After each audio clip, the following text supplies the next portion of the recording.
Good morning, my dear student. Pay attention to what I will teach today. Today I will teach solid state physical chemistry का ये first lesson है, lesson number first है, solid state है, ठीक ना, 12th class के लिए। तो यहाँ फर्स्ट ऑफ ऑल हम लोग ये जानेंगे कि व्हाट इज सॉलिड। सॉलिड क्या है, हम लोग सॉलिड के बारे में जानेंगे। तो हम लोग जानते हैं ऑलरेडी कि मैटर के 3 मेन स्टेज और भी 2 स्टेज है।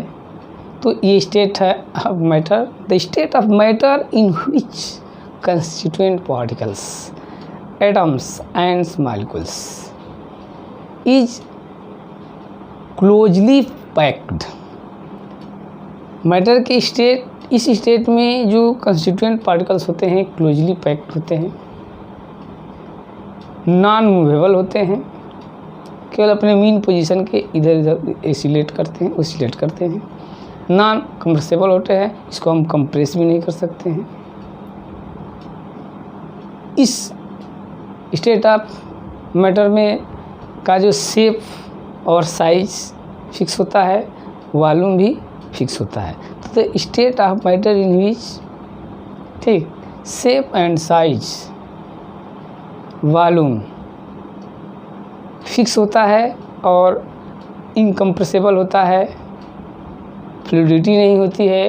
तो इस तरह के सॉलिड, इस तरह के मैटर को बोलते हैं, मैटर के स्टेट को सॉलिड स्टेट, ठीक है ना। तो सॉलिड स्टेट पढ़ना है, इसमें constituent particles, atom, ions, molecules अपने मीन पोजीशन के बोथ साइड केवल ओसिलेट करते हैं, ठीक ना। तो इसको क्या बोलते हैं, सॉलिड। सॉलिड क्लियर हो गया। सॉलिड क्या है, मैटर को वह स्टेट जिसमें कंस्टिट्यूएंट पार्टिकल्स फिक्स पोजीशन पर रहते हैं, वेल मैनर से अरेंज रहते हैं, वॉल्यूम फिक्स होता है, शेप फिक्स होता है, ठीक है ना, सब फिक्स होता है और ये मूव नहीं करते हैं। तो मैटर की स्टेट को बोलते हैं सॉलिड स्टेट। और सॉलिड स्टेट में हमें 2 टाइप के सॉलिड का स्टडी करना है। क्रिस्टलाइन सॉलिड फर्स्ट है, क्रिस्टलाइन सॉलिड, और दूसरा है एमॉर्फस सॉलिड।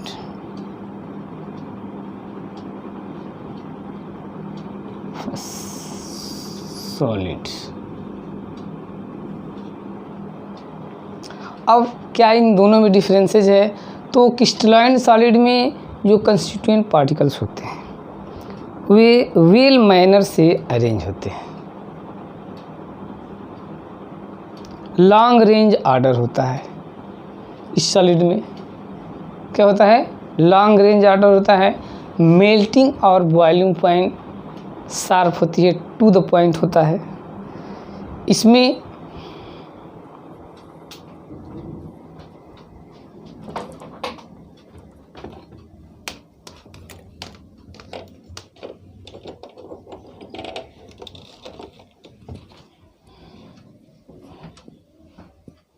तो क्रिस्टलाइन सॉलिड में जो कंस्टिट्यूएंट पार्टिकल्स होते हैं वेल मैनर में अरेंज होते हैं, लॉन्ग रेंज ऑर्डर होता है, मेल्टिंग और बॉइलिंग पॉइंट शार्प होता है, और इसमें कट करने पर स्मूथ सरफेस प्रोवाइड करते हैं। हीट ऑफ फ्यूजन भी क्रिस्टलाइन सॉलिड का फिक्स होता है। ये एनिसोट्रॉपिक नेचर के होते हैं। क्रिस्टलाइन सॉलिड कैसे होते हैं, एनिसोट्रॉपिक नेचर के, मीन्स इस सॉलिड में physical property just like refractive index, thermal expansion और इलेक्ट्रिकल कंडक्टिविटी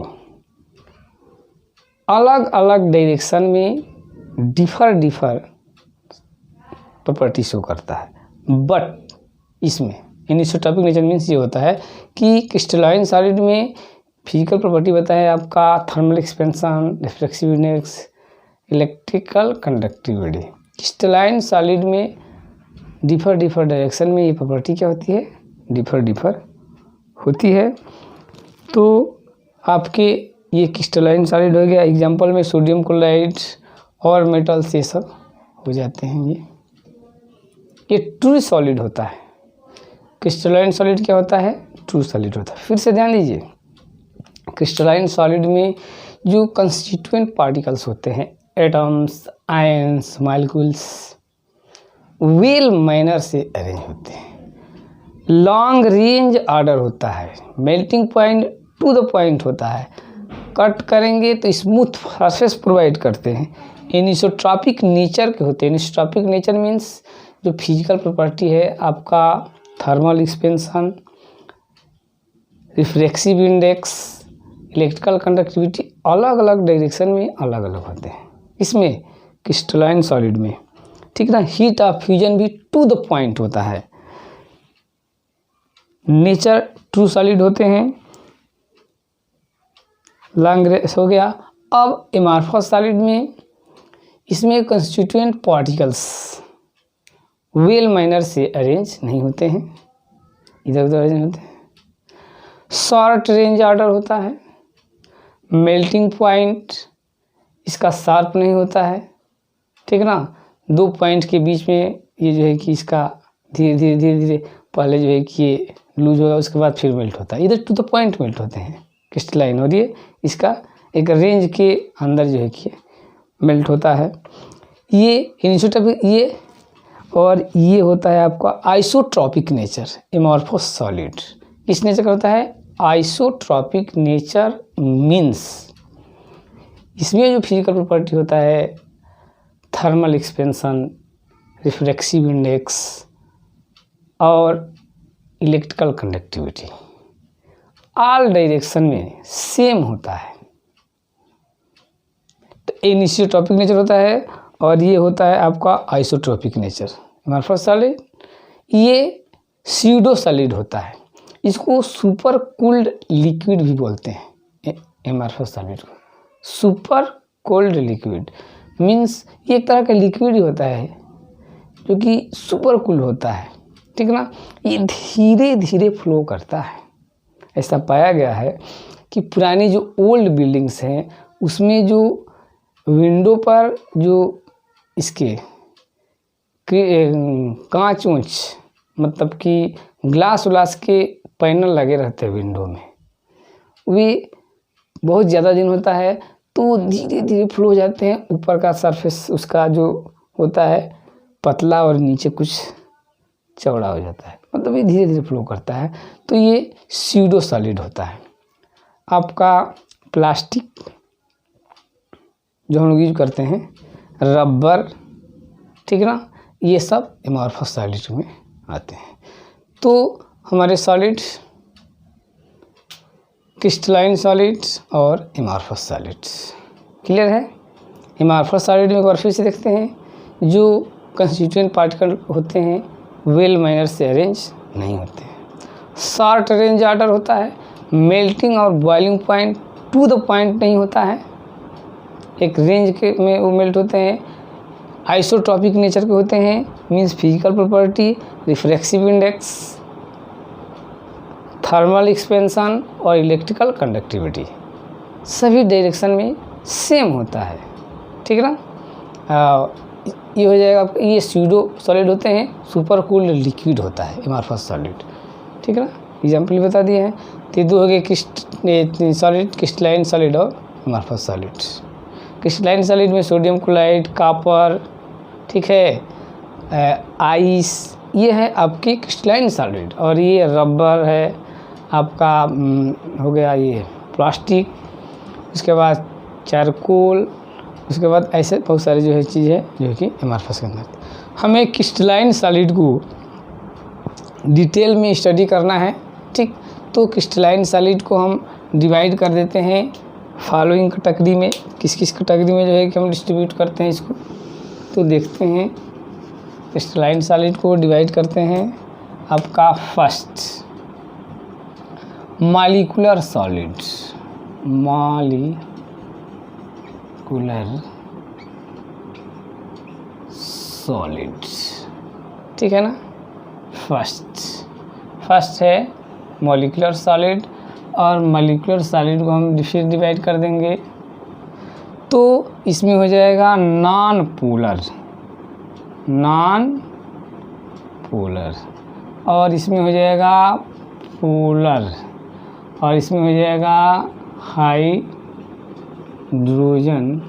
बॉन्ड। तो क्रिस्टलाइन सॉलिड में फर्स्ट है मॉलिक्यूलर सॉलिड, जिसमें कि हम 3 कैटेगरी में मॉलिक्यूलर सॉलिड में क्या होता है, in this type of solid the constituent particles are molecules, this type of solid made by molecules, constituent particles इसमें मॉलिक्यूल्स होता है। अब नॉन पोलर मतलब कि जिसमें पोलरिटी नहीं होती है, कोवलेंट बॉन्ड जो है कि नॉन पोलर नेचर का होता है, मतलब आयनिक करेक्टर कंटेन नहीं करता है। फॉर एग्जांपल में CO2, I2, Cl2 ये नॉन पोलर है, मीन्स इसमें जो कोवलेंट बॉन्ड होता है उसको किसी तरह का आयनिक करेक्टर नहीं होता है। पोलर में इसमें कोवलेंट बॉन्ड आयनिक करेक्टर का होता है, मॉलिक्यूल्स ही होता है इस, तो जैसे HCl, H2O, तो ये होते हैं आपके पोलर, इसमें जो कोवलेंट बॉन्ड होता है आयनिक करेक्टर कंटेन करता है। और हाइड्रोजन बॉन्ड में तो ये आइस में इस तरह का जो सॉलिड आइस है, इसमें कि 2 वाटर मॉलिक्यूल्स के बीच में आइस में हाइड्रोजन बॉन्डिंग होती है, तो ये हो गया आपका हाइड्रोजन बॉन्ड। तो ये सॉलिड हो गया कौन सा, मॉलिक्यूलर सॉलिड हो गया, ठीक ना। इसी तरह से तो क्रिस्टलाइन सॉलिड में फर्स्ट क्या हो गया हमारा, मॉलिक्यूलर सॉलिड, जिसमें 3 हो गए नॉन पोलर, पोलर और हाइड्रोजन बॉन्ड, ठीक। अब सेकेंड नंबर देखते हैं आपका, इसमें क्रिस्टलाइन सॉलिड में सेकेंड नंबर होता है आपका आयनिक सॉलिड्स, आयनिक सॉलिड्स, ठीक है ना। क्या होता है आयनिक सॉलिड, क्या होता है ये आयनिक सॉलिड भाई, तो इस तरह के क्रिस्टलाइन सॉलिड जो इसका कंस्टिट्यूएंट पार्टिकल्स होते हैं आयंस होते हैं, पॉजिटिव और निगेटिव आयन से इस तरह के आयनिक सॉलिड का फॉर्मेशन होता है। कंस्टिट्यूएंट पार्टिकल्स क्या होंगे, अपोजिट आयन, प्लस और माइनस।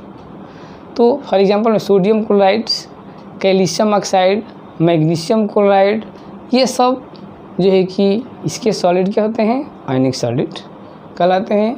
इसके बाद थर्ड नंबर में हमारा है आपका मेटालिक सॉलिड। थर्ड नंबर में क्या हो जाएगा, मेटालिक सॉलिड। आइए अब मेटालिक सॉलिड में भी क्या प्रॉब्लम है, मेटालिक सॉलिड किस तरह का सॉलिड है, तो मेटालिक सॉलिड में जो मेटल के पॉजिटिव आयन हैं इलेक्ट्रॉन के सी में इम्बेडेड होते हैं, तो उस तरह से जो सॉलिड का फॉर्मेशन होता है उसको मेटालिक सॉलिड बोलते हैं। कोई भी पीस ऑफ मेटल है उसमें जितने भी मेटल के एटम अपने इलेक्ट्रॉन को लूज करके पॉजिटिव आयन फॉर्म कर लेते हैं, और वो आयन चारों ओर से इलेक्ट्रॉन कॉर्नर से जो है कि सराउंडेड होता है, तो उस तरह के सॉलिड को मेटालिक सॉलिड कहते हैं। इससे आयरन का पीस, कॉपर का पीस, ये सॉलिड होता है, मेटालिक सॉलिड होता है। उसके बाद फोर्थ नंबर है covalent network solid, covalent network solids. इसमें जो कंस्टिट्यूएंट पार्टिकल्स होते हैं कोवलेंट बॉन्ड के द्वारा लॉन्ग नेट बनाते हैं। क्या बनाते हैं, कोवलेंट बॉन्ड के द्वारा लॉन्ग नेट बनाते हैं, ठीक ना। जैसे कि कार्बन है, कार्बन के एटम्स कोवलेंट बॉन्ड के द्वारा अटैच होकर के डायमंड का फॉर्मेशन करते हैं। ग्रेफाइट का फॉर्मेशन होता है, ठीक। सिलिकॉन है, उसमें भी जो एटम्स होते हैं लॉन्ग नेट का फॉर्मेशन करते हैं। तो इस तरह के सॉलिड को बोलते हैं कोवलेंट नेटवर्क सॉलिड, ठीक है ना। तो ये हो गया आपका क्रिस्टलाइन सॉलिड के टॉपिक। हम लोग क्या पढ़ लिए? Solid state. सॉलिड स्टेट में 2 क्रिस्टलाइन एंड एमॉर्फस, और क्रिस्टलाइन में हम इतने टॉपिक पढ़ लिए। अब हम लोग देखते हैं, आइए लैटिस, स्पेस लैटिस स्टडी करेंगे हम लोग। स्पेस लैटिस, स्पेस लैटिस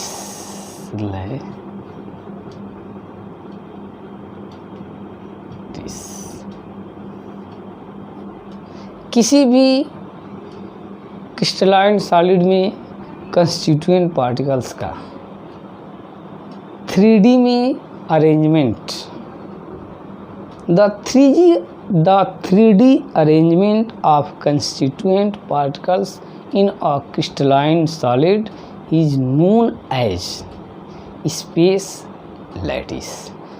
किसी भी क्रिस्टलाइन सॉलिड में जो कंस्टिट्यूएंट पार्टिकल्स है, क्या है भाई?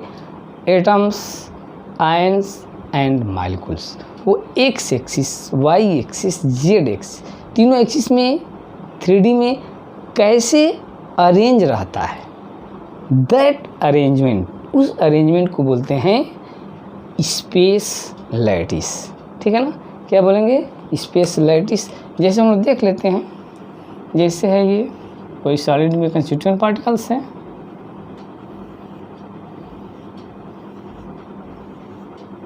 तो ये हो जाएगा आपका, तो 3D x Y Z axis में इसका अरेंजमेंट कैसे है, इसी को बोलते हैं स्पेस लैटिस। या तो कोई क्रिस्टल का भी हम यदि स्ट्रक्चर खींचते हैं, जिसे सपोज कीजिए यह है क्रिस्टल, इसमें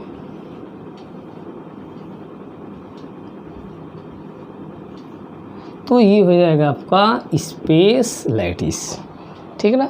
ये स्पेस लैटिस। तो किसी भी क्रिस्टलाइन सॉलिड में जो कंस्टिट्यूएंट पार्टिकल्स होते हैं, उसके 3D में जो 3D x Y Z axis में जो अरेंजमेंट होता है, उसको बोलते हैं स्पेस लैटिस, ठीक है ना। अब स्टडी करेंगे हम लोग यूनिट सेल। देखते हैं यूनिट सेल क्या है।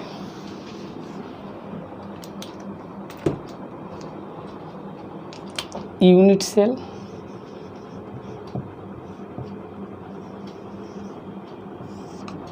किसी भी क्रिस्टल का वह smallest portion, the smallest portion of a crystal which arrange again and again in 3D space and form whole crystal। पूरे क्रिस्टल मतलब वह किसी भी क्रिस्टल का वह स्मॉलेस्ट पोर्शन, वह छोटा सा छोटा पोर्शन जो 3D में ऑल डायरेक्शन में अरेंज होकर उस पूरे क्रिस्टल का फॉर्मेशन करता है। That smallest portion of the crystalline solid is known as unit cell। क्या है? स्पेस लैटिस था कि 3D arrangement of constituent particle था, आयन एटम, और ये पोर्शन है, part, the smallest part of crystalline solid which arrange again and again in 3D space and form full crystal, पूरे crystal का फॉर्मेशन करता है। That smallest portion is known as unit cell. Unit cell for example में unit cell के 6 parameter होते हैं। कौन कौन भाई? तो देख लेते हैं हम लोग यूनिट सेल के पैरामीटर।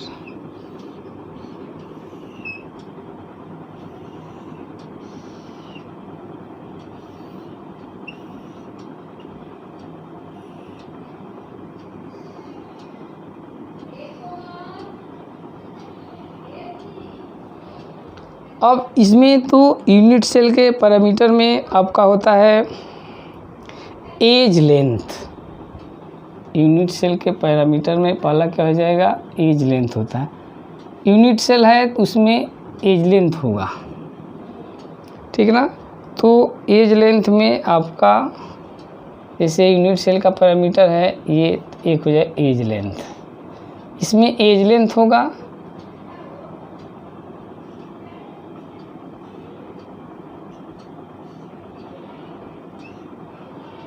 ठीक है ना। जैसे ए, बी और सी ये यूनिट सेल के पैरामीटर एज लेंथ हैं। और उसके बाद एंगल होता है, तो दो एजों के बीच के एंगल, जैसे अब ए और बी के बीच में एक एंगल हो जाएगा, सी और बी के बीच में एक एंगल हो जाएगा, और सी ए और सी के बीच में एक एंगल हो जाएगा। तो 6 पैरामीटर हो गए। कौन कौन? 3 तो हो गए एज लेंथ, और 3 एंगल हो जाएंगे। ये हो जाएगा आपका अल्फ़ा, ये हो जाएगा बीटा, और ये हो जाएगा गामा।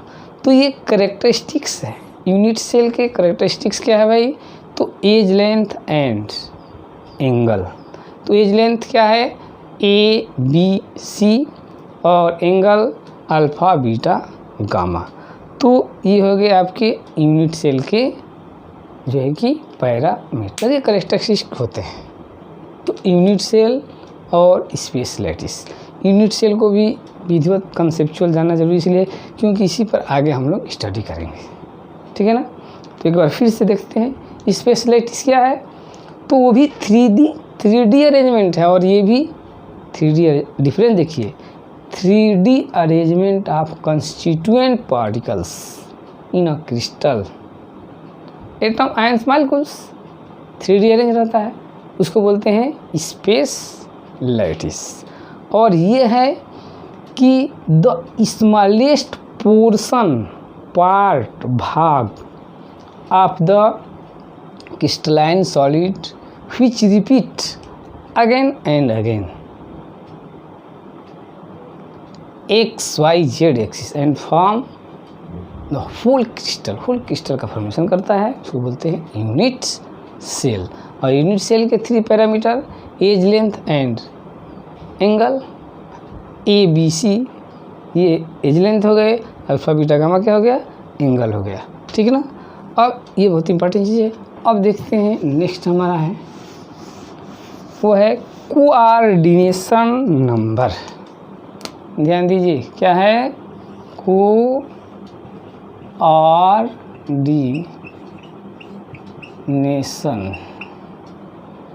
नंबर। कोऑर्डिनेशन नंबर क्या है? The number of neighbouring atom surround a particular constituent particles atom. The number of neighboring particles, atoms and molecules which surround a particular constituent particles. That number of neighboring particles is known as coordination number. क्या है? The number of neighboring constituent particles, atom and molecules which surround a particular constituent particles. एक constituent particle चारों ओर से घेरने वाले पास के neighbouring हुए atom या मालिक्यूल्स, एटम या मालिक्यूल्स की संख्या नंबर जो किसी पर्टिकुलर एटम को चारों ओर से, उसके चारों ओर से क्या कर रहते हैं? सराउंड किए रहते हैं, घेर रहते हैं, उसको बोलते हैं कोऑर्डिनेशन नंबर। अब देखते हैं पैकिंग एफिशिएंसी। पैकिंग एफिशिएंसी क्या है? पीई क्या देखेंगे हम लोग? Packing efficiency. पैकिंग एफिशिएंसी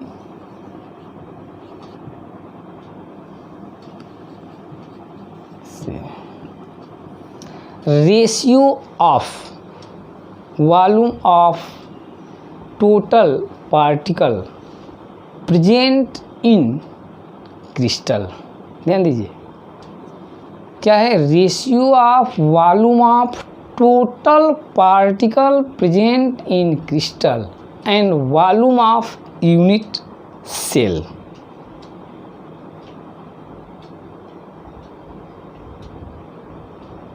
ध्यान दीजिए, कह रहा है कि ratio of volume of total particle present in crystal and volume of unit cell. Volume of unit cell is known as packing efficiency PE। तो पैकिंग एफिशिएंसी PE इक्वल हो जाएगा